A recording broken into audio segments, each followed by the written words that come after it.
আমিনুল হককে যখন দিনের পর দিন অত্যাচার করা হচ্ছিল, এই লোকগুলোর মায়া কান্না তখন কোথায় ছিল? কোনো অপরাধে আপনি যদি অপরাধীদের শাস্তি না দেন, তাহলে পরিস্থিতি যা হয়, মিডিয়া এবং কালচারাল ফ্যাসিস্টরা সেই পরিস্থিতি তৈরি করেছে। আমরা 2-4 জন চিহ্নিত অপরাধীকে গণহারে হত্যা মামলা দিয়ে জেলখানায় ঢুকিয়ে রেখেছি।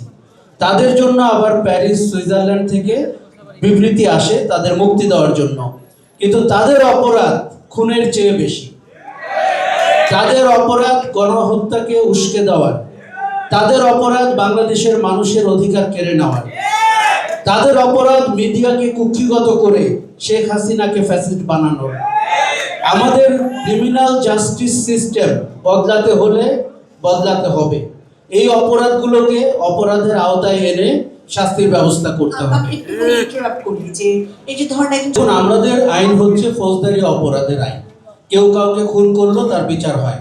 কিন্তু সে যদি ষড়যন্ত্র করে টকশোতে একটা লোককে নিয়ে গিয়ে তাকে অপমান করে, একজন নারী সাংবাদিক প্রশ্ন করে উত্তক্ত করেন, পরের দিন তাকে গ্রেফতার করা হয়, ব্যারিস্টার মইনুল হোসেন, এবং তার কিছুদিন পরে উনি মারা যান, এই অপরাধের সংজ্ঞা কি? কাজে আপনাকে এক ভদ্রলোক বেগুনে ক্যান্সার পেয়েছিলেন, সেই ভদ্রলোককে রাত 12:30টায় 3 জন মহিলা সাংবাদিক অপমান করেছেন, বলেছেন যে কালকে যদি আপনার বেগুনের দাম বেড়ে যায়, সরকারের যদি ভাবমূর্তির ক্ষতি হয়, তাহলে আপনার এই গবেষণার কি হবে? এইটা কি ধরনের ফ্যাসিজম? এটা কি কোনো সাংবাদিকতা? এটি একটি টিভি চ্যানেলে করা হয়েছে।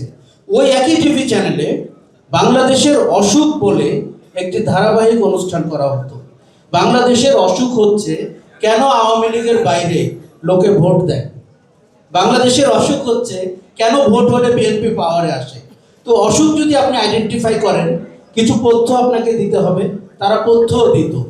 এই চ্যানেলটির মালিক জেলে আছেন, কিন্তু তার অপরাধ, তার জন্য বিবৃতিতে আমাদের অনেকের চোখের পানি পড়ে। আসাদুজ্জামান নূর বলে একজন কালচারাল ফ্যাসিস্ট, যিনি নীলফামারীতে 4 জন মানুষকে হত্যার দায়ে অভিযুক্ত, কিন্তু তার ছবি ফেসবুকে আসে বাকের ভাই বলে মায়া কান্না করার জন্য। তার ছবি দেখে কেউ কি মনে পড়ে না তার ক্রস ফায়ারের গল্প? আমাদের একজন ফুটবলের অধিনায়ক ছিলেন আমিনুল হক। আমিনুল হককে যখন দিনের পর দিন অত্যাচার করা হচ্ছিল, এই লোকগুলোর মায়া কান্না তখন কোথায় ছিল? তাদের মায়া কান্না বেছে বেছে, তাদের মায়া কান্না হচ্ছে দিন শেষে যেন আওয়ামী লীগের বাক্সে জমা হয়, কোথায় ছিল? তাদের মায়া কান্না বেছে বেছে, তাদের মায়া কান্না হচ্ছে দিন শেষে যেন আওয়ামী লীগের বাক্সে জমা হয়।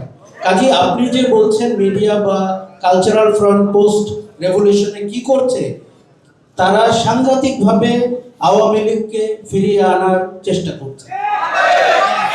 এই যে সিনিয়র সাংবাদিক বলে একটি সম্প্রদায় দাঁড়িয়েছে, যারা মূলত বেকার, যারা ওই সময় গণভবনে ঢুকতে পারত না, তাদের পদ পদবি ছিল না, এবং তারা এখন পেইড জার্নালিস্ট হয়ে টকশো বলে একটি ব্যাপার ঘটায় এবং সেখানে প্রতিদিন মিথ্যাচার করে।